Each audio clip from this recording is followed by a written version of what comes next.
Hello दोस्तों, आपका हमारे चैनल पर स्वागत है।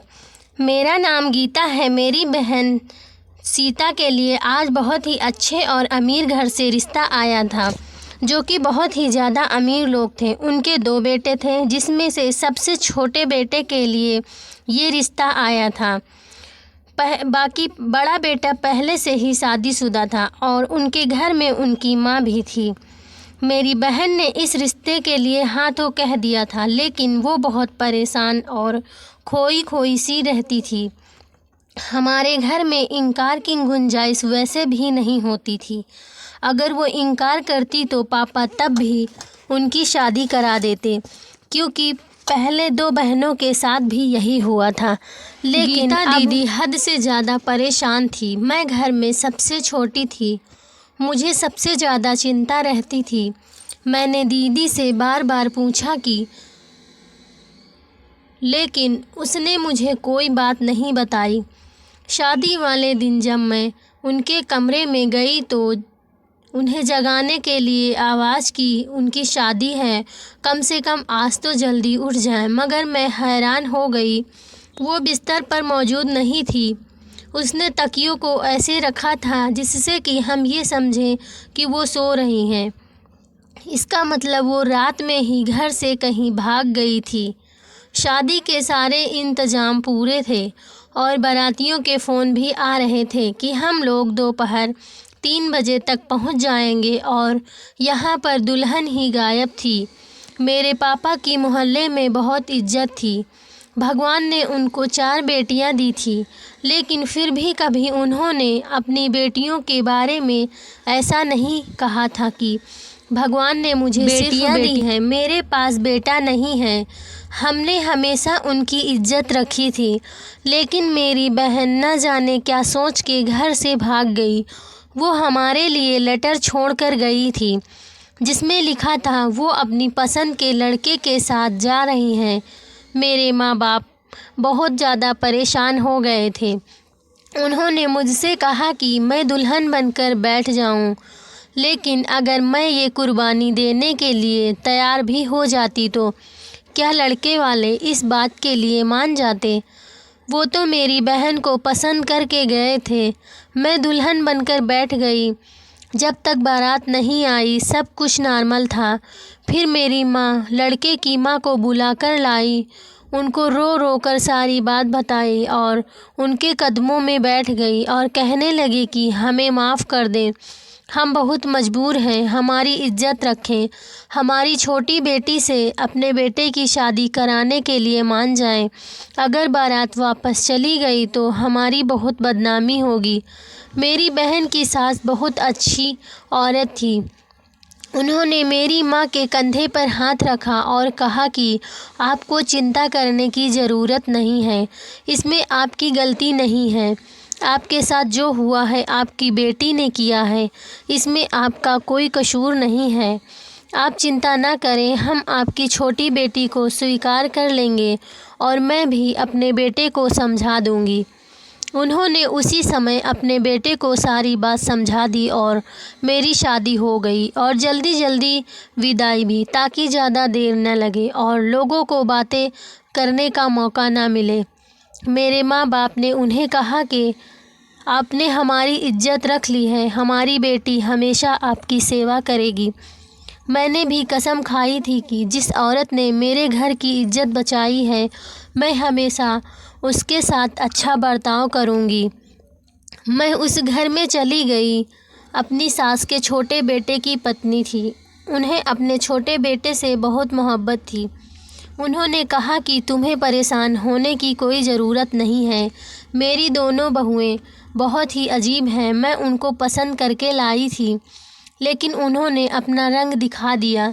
तुम उनकी बातें एक कान से सुनो, दूसरे कान से निकाल देना, ये तुम्हारा अपना घर है।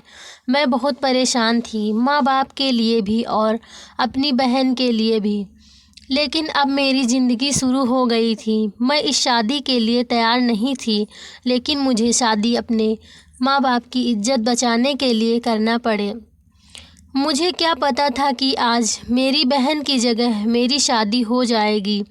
मुझे लगा मेरी बहन खुद से भाग गई है, मुझे आग में झोंक गई है, लेकिन ऐसा नहीं हुआ। वो तो बदकिस्मत थी जो इतने अच्छे घर को लात मारकर चली गई।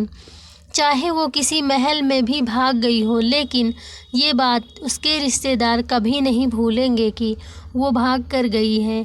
कल को अगर उसे भगवान ने बेटी दे दी तो उसको सब यही कहेंगे कि तुम्हारी माँ अपने घर से भाग कर आई थी।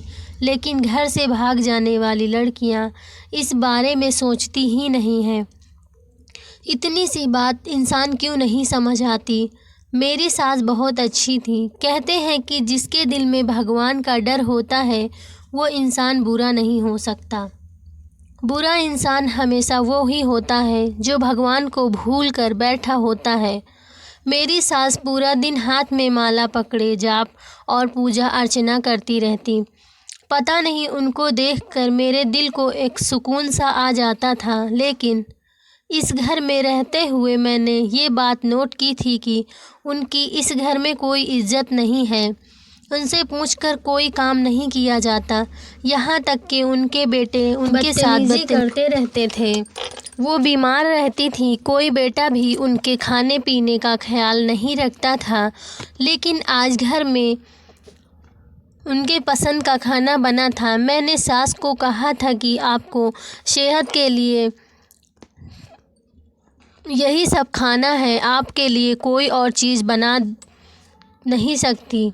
उन्होंने कहा नहीं, मुझे आदत हो गई है, जो बन जाता है चुपचाप खा लेती हूँ, लेकिन मैं किसी पर बोझ नहीं बनना चाहती। मैंने कहा मैं अलग से आपके लिए एक सब्जी रोटी बना देती हूँ, आप फिक्र ना करें। सब्जी रोटी बनाने में थोड़ी देर हो गई। मेरा पति आ चुका था। वो कमरे में चला गया, लेकिन मैं पीछे नहीं गई थी, जबकि उसने मुझसे कहा था कि मैं जैसे ही घर में आऊँ तो तुम मुझे कमरे में मिलो। मैंने कहा मैं आपकी माँ के लिए ही खाना बना रही थी, इतना गुस्सा करने की क्या ज़रूरत है। मेरे पति ने मुझ पर गुस्सा करना शुरू कर दिया कि आधे घंटे से मैं आया हूँ और तुम मुझसे ये नहीं पूछ सकती कि मुझे पानी चाहिए या नहीं। जाओ पहले मेरे लिए खाना लाओ। मैंने कहा मैं तो आपकी माँ की सेवा कर रही थी, आपको तो खुश होना चाहिए। मेरे पति ने कहा कोई ज़रूरत नहीं है मेरी माँ की सेवा करने की, बाकी भाभियाँ घर पर तो नहीं करती। अगर तुम यह जिम्मेदारी अपने सर लोगी तो फिर तुम्हें हमेशा ये सब कुछ करना होगा। तुम मेरे हिस्से का टाइम मेरी माँ को दोगी तो मैं खुश नहीं रहूँगा। मैं हैरान थी कि उनकी भी तो किसी को सेवा करनी चाहिए ही।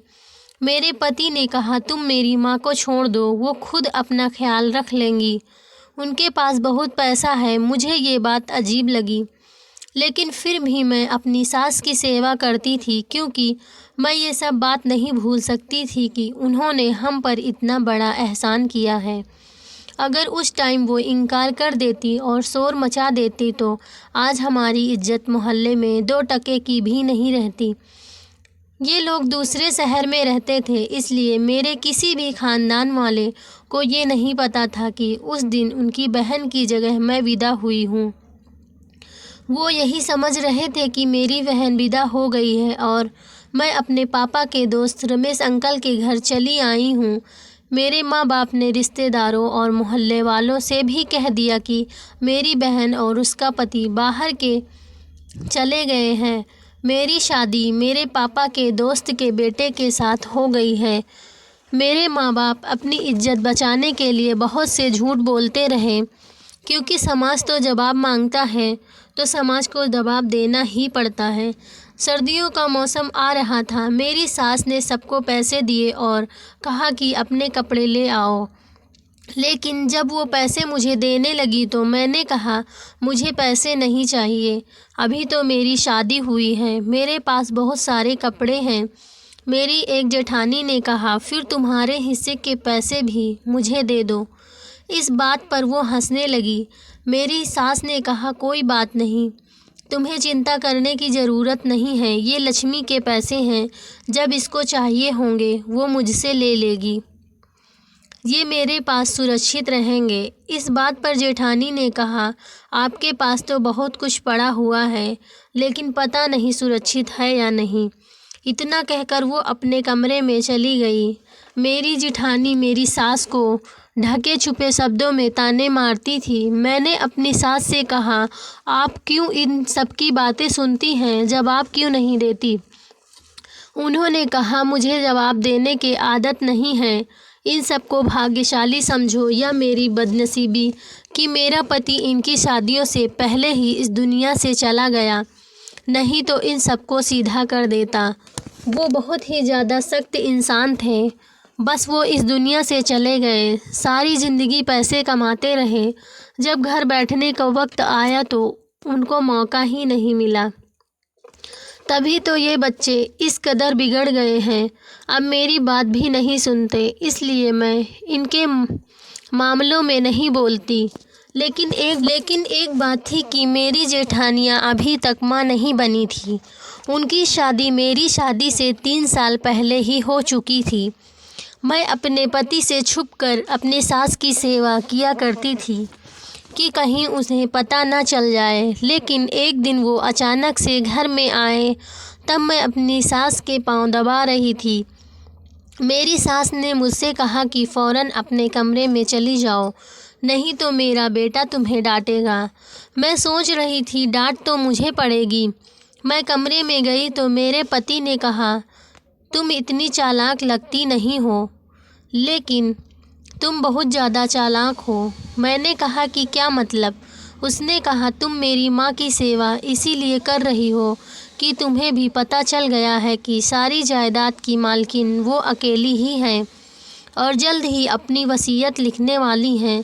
मैं हैरान रह गई। इस बात पर मैंने अपने पति को कहा, ऐसी कोई बात नहीं है।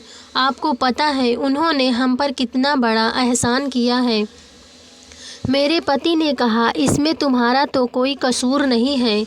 इस बात पर मैंने शुक्रिया किया कि चलो मेरा कोई कसूर नहीं है। मेरा पति इस बात को तो मानता है। मुझे लगा हर बात के लिए मुझे ही कसूरवार ठहराया जाएगा। मेरी बहन की तो ना कोई कॉल आती, ना ही किसी तरह की उसमें हमें राब्ता किया। वो तो ऐसी आंखें फिर गई कि दोबारा वापस नहीं आई। एक दिन मेरे बड़े जेठ के कमरे से लड़ाई की आवाज़ आ रही थी।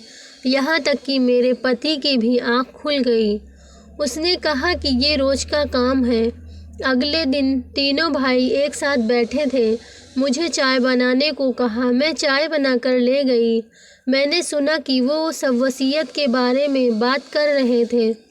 शाम को वो सब मेरी सास के कमरे में चले गए और उनसे बहस करने लगे।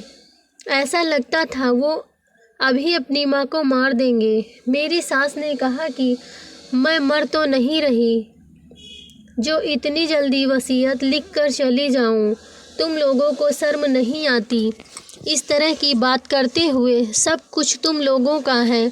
जेठ, देवर और देवरानियों का यही कहना था, आप अपनी ज़िंदगी में ही हमें हमारा हिस्सा लिख कर दे दें, नहीं तो बाद में बहुत मसले बनेंगे। फिर अभी तो आपके सिग्नेचर करने से पहले सब कुछ ठीक हो जाएगा, बाद में 100 तरह के मामले होते हैं। पापा होते तो अभी तक ये सब कुछ कर चुके होते। मेरी सास ने कहा, पापा होते तो तुम सब के मुंह पर थप्पड़ मारते कि माँ जिंदा है और तुम लोगों को वसीयत की पड़ी है।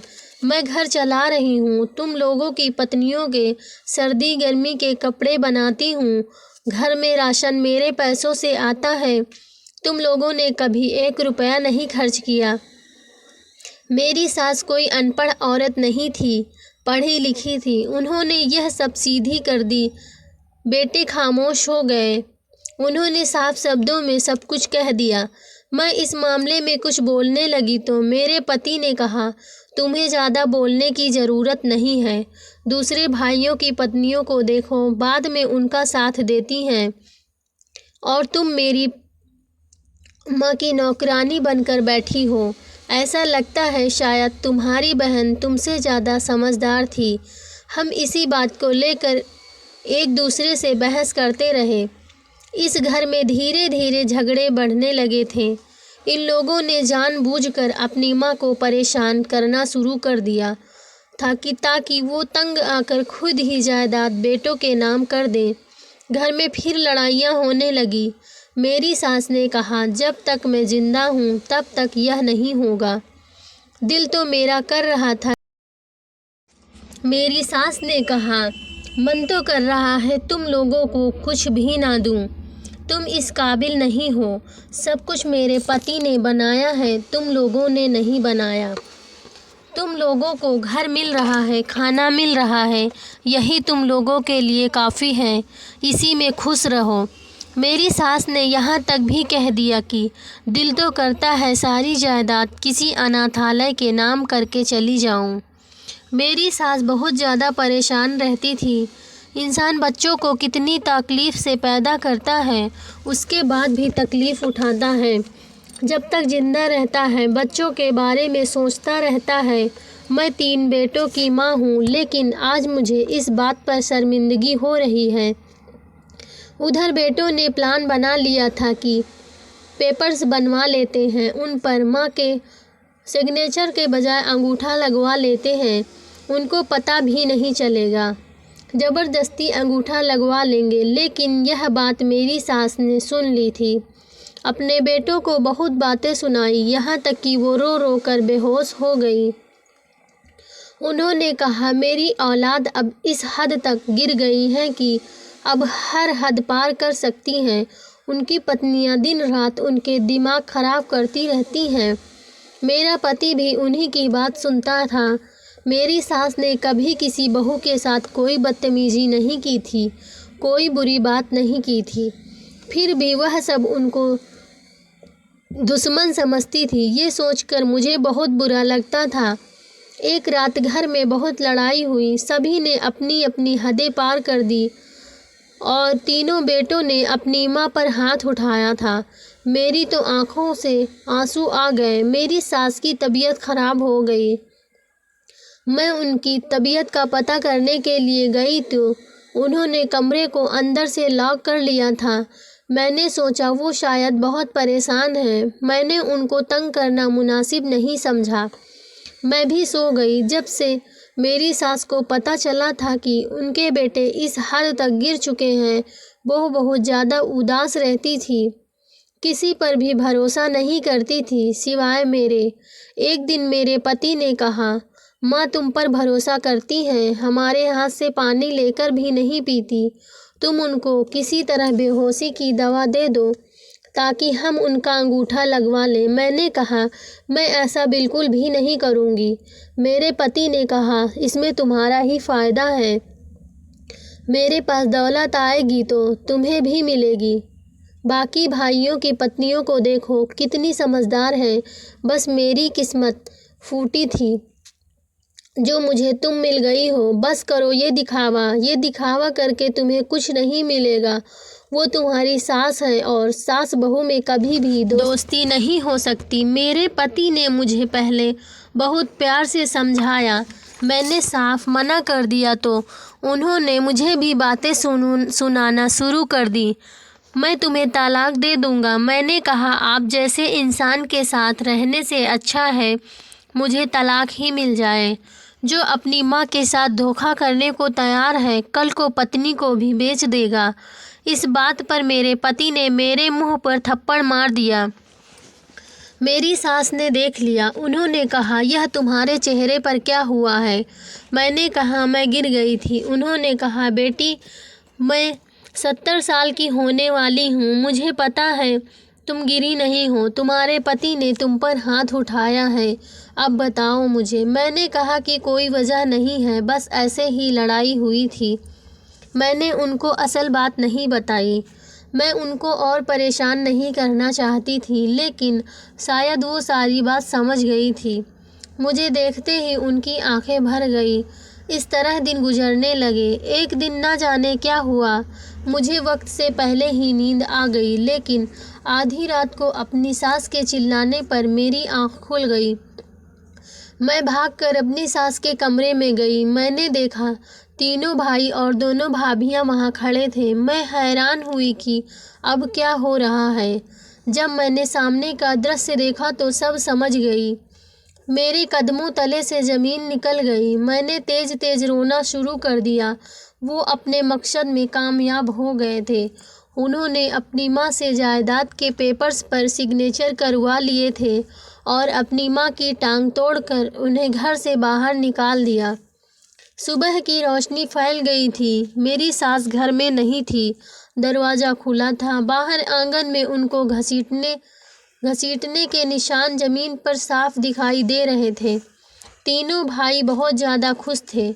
उनके हाथ में पेपर्स आ गए थे। जब मैंने उनको कहा कि आपने अपनी माँ के साथ बहुत बुरा किया है, भगवान कभी आपको माफ़ नहीं करेगा। यह सुनकर मेरे बड़े देवर ने मेरे पति से कहा कि भाई, अब दौलत तुम्हारे पास बहुत है, इस जैसी 10 मिल जाएंगी। मैं तो कहता हूँ इसको अभी बाहर करो, नहीं तो कल को ये सबको बता देगी। मैं कहना तो बहुत कुछ चाहती थी, लेकिन उस वक्त मेरे दिमाग में यही बात चल रही थी कि मैं जल्द से जाकर अपनी सास की मदद करूं, जिनके साथ इन सब ने बहुत बुरा किया था। जायदाद अपने नाम करवाने के बाद उन्हें घर से बाहर फेंक दिया था। मैं फ़ौरन घर से बाहर निकल कर जाने लगी, लेकिन जाने से पहले मैंने इतना ज़रूर कहा कि तुम लोगों ने जो किया है इसकी सज़ा तुम्हें ज़रूर मिलेगी। उन्होंने कहा, अपनी आंखें खोल कर देखो, हमारे हाथ में इस वक्त करोड़ों की प्रॉपर्टी के पेपर हैं, हमें सज़ा नहीं मज़े मिलने वाले हैं। मेरे पति ने कहा, मैं तुम्हें तलाक देकर तेरे घर भेज दूंगा और तेरे घर वालों को बदनाम कर दूंगा। मेरी आंखों में आंसू थे। मैं फ़ौरन उस घर से बाहर निकल गई और अपनी सास को ढूंढने लगी, लेकिन जैसे ही मैंने घर से बाहर कदम रखा, मैंने अपने दोनों कानों पर हाथ रख लिए, क्योंकि ज़मीन बुरी तरह से हिलना शुरू हो गई थी। शायद भूकंप आ गया था। मैं वहाँ से भागने लगी। इतना भयानक भूकंप मैंने पहले कभी नहीं देखा था। यहाँ तक कि मैं काफ़ी दूर चली गई। थोड़ी देर बाद इतना ज़ोरदार धमाका हुआ कि मेरे कान बंद हो गए। बहुत से घरों की दीवारें गिर गई, लेकिन हमारा घर पूरी तरह से ज़मीन में धंस गया था। जब मैंने ये दृश्य देखा तो मैं हैरान रह गई। उसके बाद मेरी नज़र आसमान की तरफ ही गई कि क्या ये इन लोगों को सज़ा मिल गई थी, क्योंकि घर को देखकर तो ऐसा लग रहा था कि कोई भी जिंदा नहीं बचा होगा। शायद मेरी ज़िंदगी लिखी थी, जो मैं फ़ौरन उस घर से बाहर निकल आई। मैंने अपनी सास को ढूंढ लिया, उनको अस्पताल पहुंचाया, उनका इलाज करवाया। कुछ दिन बाद मेरी सास को पता चल गया कि उनके दोनों बड़े बेटे इस दुनिया से चले गए हैं और छोटे बेटे की दोनों टांगें टूट गई हैं। वो जिंदा था मगर कुछ बोल नहीं रहा था। ये खबर मैंने सास को बताई तो वो चुप हो गई। ऐसा लगता था कि या तो वो सदमे में है या उनको कुछ समझ नहीं आ रहा। 3 महीने की बीमारी के बाद मेरी सास ठीक हो गई, मगर मेरा पति भी इस दुनिया से चला गया, क्योंकि उसकी हालत बहुत बुरी थी। अब मैं अपनी सास के पास उनके एक दूसरे घर में रहती हूँ, जो पहले उन्होंने किराए पर दिया हुआ था। मैं उन्हें अकेला नहीं छोड़ सकती थी। मैंने उनसे कहा कि वो मेरे साथ मेरे घर चलें। मेरे माँ बाप को भी इस बात से कोई आपत्ति नहीं थी, मगर मेरी सास ने कहा अब वो यहीं रहेंगी। उनके बेटों ने लालच की हद पार कर दी थी, लेकिन उनको फ़ौरन ही सज़ा मिल गई। भगवान ने दिखा दिया कि जब किसी माँ का दिल दुखाया जाता है तो वो सज़ा देने में देर नहीं करता।